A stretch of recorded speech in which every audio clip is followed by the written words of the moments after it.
Welcome to the Alldus podcast, Women in ServiceNow series, a brand new series dedicated to showcasing the incredible women leading the way in the ServiceNow ecosystem.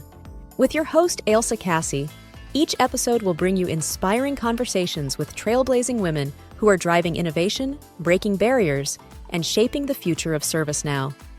Whether you're an aspiring leader, a seasoned professional, or just curious about the impact of female leadership in the tech space, this podcast is your go-to source for inspiration and empowerment. Join us on this exciting new journey as we dive into the stories, challenges, and triumphs of the remarkable women making their mark within the ServiceNow ecosystem. You're listening to the Alldus podcast, Women in ServiceNow series, and today I'm really excited to be welcoming Verena. Verena is a partner manager within EMEA Central for ServiceNow. Thanks for joining today. Yeah, thank you so much for having me. I'm excited to be on the podcast.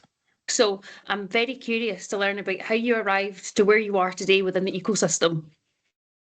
I grew up traveling a lot, and I still do in my work environment. But I think after my studies in the US, I came back to Germany, and I first started out as a customer success manager for a cybersecurity company. Ended up leading the customer success team for the DACH and Benelux region. And at some point decided that I wanted to make a different career move, maybe also outgrew the last company a bit, and eventually found my way to ServiceNow, where I can still combine my love of traveling with, of course, a very interesting, fast-paced work environment. So it's been a great journey. Definitely. And you've been very kind of specific about navigating your career, and you've been very good at that. And as well as exploring different paths within your career so far, how has that kind of shaped who you are today? I think when you travel a lot, as well as with work, you learn a lot. You need to keep an open mind. And I think the world has so much to offer, whether that's traveling the different parts of the world, seeing new cultures, meeting new people, and then similarly in a work environment. The more companies you see, the more people you meet, the more different kind of jobs you also dive into, the bigger your own knowledge gets and the more diverse your perspective will become. And I think it's a very nice way to combine that and also grow with that, because you can grow indefinitely. I think in this world, there's so many opportunities. So it's basically on us to try and make it happen. There's nobody stopping us from exploring what there is to offer.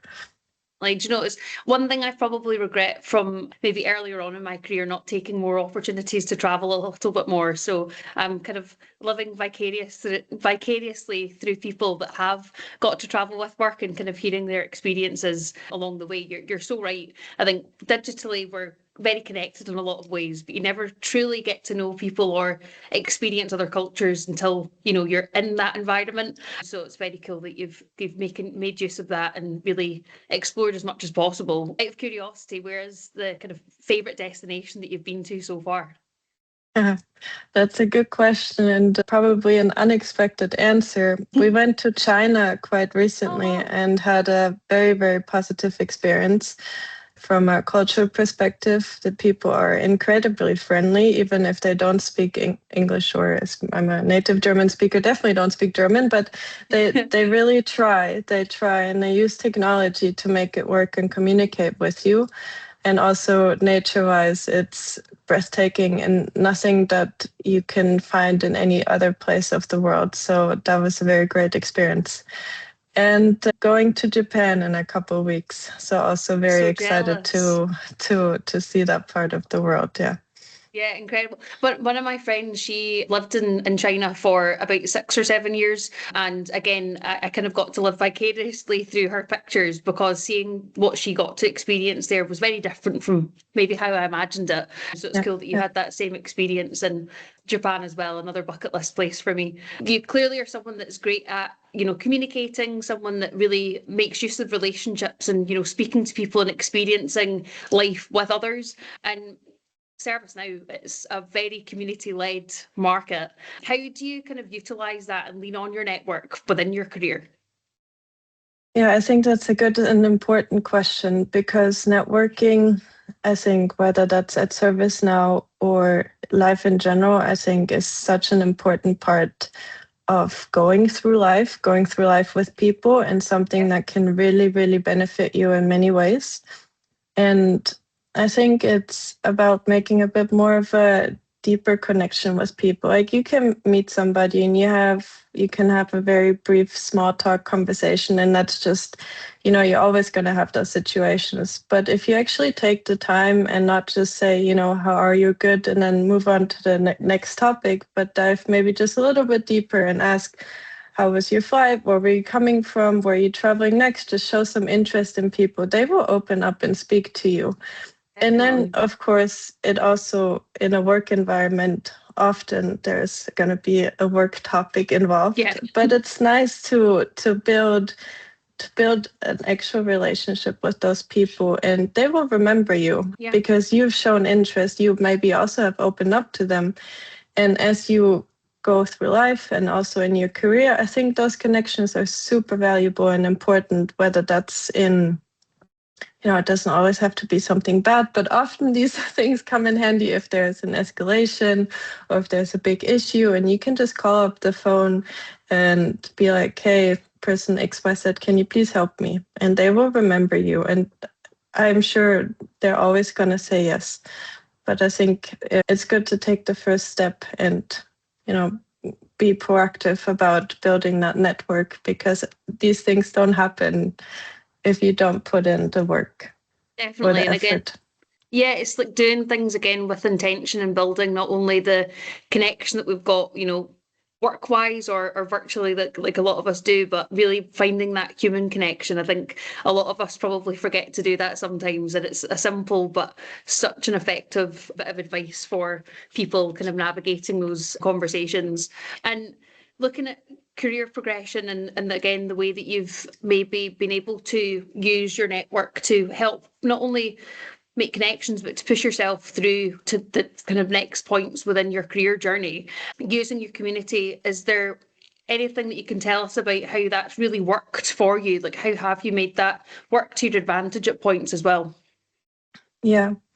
If I'm being honest, if we're talking about direct career progression at a company, you need to understand how it works, what the promotion cycles are, who is involved, and then try to connect with those people that are involved, because essentially they're going to make this decision whether or not you do a good job. They need to know that you're doing a good job. Yeah. And it's okay to find out who these people are. It's okay to want to speak to them. Like, this is about your life, your career. So when people say like own your career, that's part of it. Being informed about who the leaders are that eventually are going to say yes or no.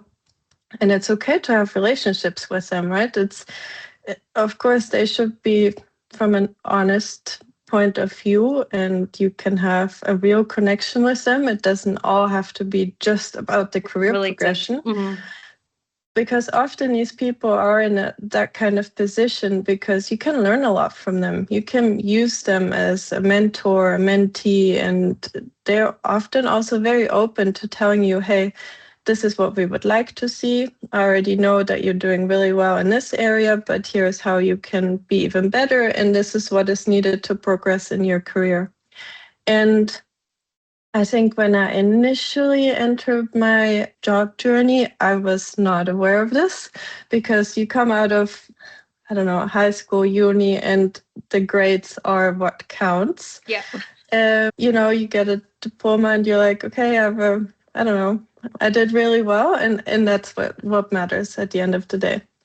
And in the job environment, I think it works a little bit differently, because you have those networks. You're working way more with people and less with how you're doing in an exam. Yeah. And I kind of had to learn that this is a new way of achieving something, a new way of being good. And I think that's important for people to understand how in their company, what is career progression, what does that mean, and then following that path basically. And for me, this has worked quite well. I initially started at ServiceNow as a customer success manager for some of our very large enterprises in the DACH market.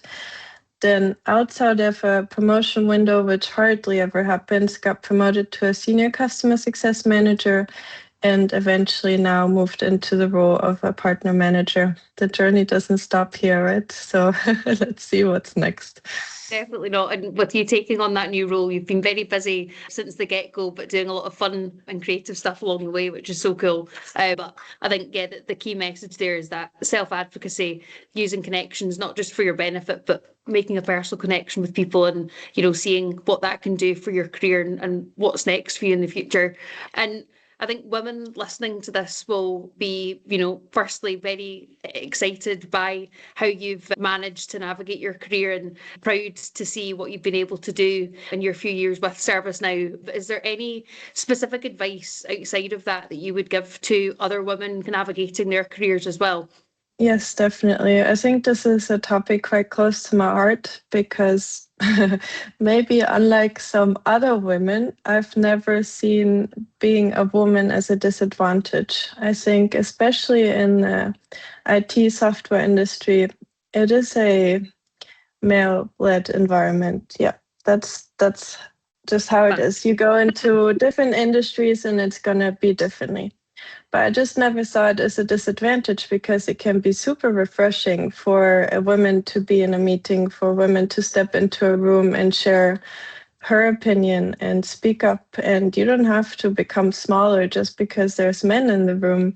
And I never felt like I had to prove myself. And I think people will value that too. If you have enough self-respect for you, just be confident, be yourself. Of course, always in whatever situation it is in. Like, you don't have to talk just to say something just because you're a woman. You can speak up if you think it's if you have something to say. And I just never thought it's a limiting factor. We are who we are, and that's okay. And I think nobody looks down on us for that. But if anything, that it can be really advantage. Definitely. And yeah. And I think you've hit the nail on the head there as well. It's kind of using your differences maybe as an advantage instead of seeing it as, a way of putting yourself in a box and ultimately limiting yourself and putting yourself in conversations that maybe other people haven't had the chance to either. Again, such an exciting thing to look at when you look at it in a certain way. And I think flipping the script and not seeing it as a disadvantage is very, very important. Is there anything else in particular that you would say makes you unique and you great at what you do? I think me personally, I'm incredibly curious. So anytime I step into a new role, new company, but could also be a new hobby or something else, right? I just ask probably too many questions, but it's okay to ask questions. Like, maybe sometimes not the most obvious things, but you can ask deeper, like, why are things the way they are if they don't make sense to you? And like, it's okay to ask these questions. And maybe there are some people that are going to be like, ooh, we've never been asked this question. We've been doing the same thing for the last 10 years and it's worked. So why is now there all of a sudden this young girl coming and like asking? And I'm just like, because I want to understand. And I think only if I really truly understand what's going on, then I can add my value to it. Because before that, there's still a lot of question marks. Things are not really clear. Then how can I come up with my own and my own value that I can add if I don't even understand the status quo? So I think I'm just naturally a very curious person. I question a lot of things and try and see if they can be made better. So never always for the best, with the best intent, I should say. And I think that's also how I started my career. I did have a couple of job switches right in the beginning because they were just maybe not the right fit for me. Like, there was nothing wrong with the company or the people or anything like that. But I didn't think that I needed to stay in an environment that wasn't where I belonged. And I think that and I was asking all these questions and I was like, okay, why is this like that? Why is that like that? Yeah. And then at some point, decided for myself, okay, it's not the right fit. I've asked all my questions, basically. I've been curious enough and decided, okay, maybe then it's not for me. And I, go it's my own path. Nobody can say, okay, you need to stay in this role for a year and a half and then you're allowed to move to the next job. And I think that's a bit of an outdated maybe train of thought. I don't know, maybe it also works for some people, like to each their own, right? But for me, I'm a curious little booger, and then when stuff doesn't fit for me, then I'm also okay to move on to whatever is the right fit for me. And I think people shouldn't stop just because something doesn't, like, they don't have to fit the system, every time. It's okay to find what's right for you. You don't have to make yourself fit. Yeah, no, again, I really like that sentiment. And thinking about kind of maybe obscure questions that you've asked, is there specific questions that you have in mind that other people haven't asked before when you're meeting a new customer or building a new relationship? Or is it something that kind of just comes to you on the spot? Yeah, it comes to me on the spot. I think I have no list of set questions that I ask. I'm just trying to understand why things the way they are, because oftentimes in these work scenarios things are never perfect, and then the question is why aren't they? How can we make it better? Why is this not working? And sometimes these things are quite uncomfortable because these are processes that will involve a lot of people. They've cost a lot of money. Change is difficult, but it's okay to ask what are we even struggling with.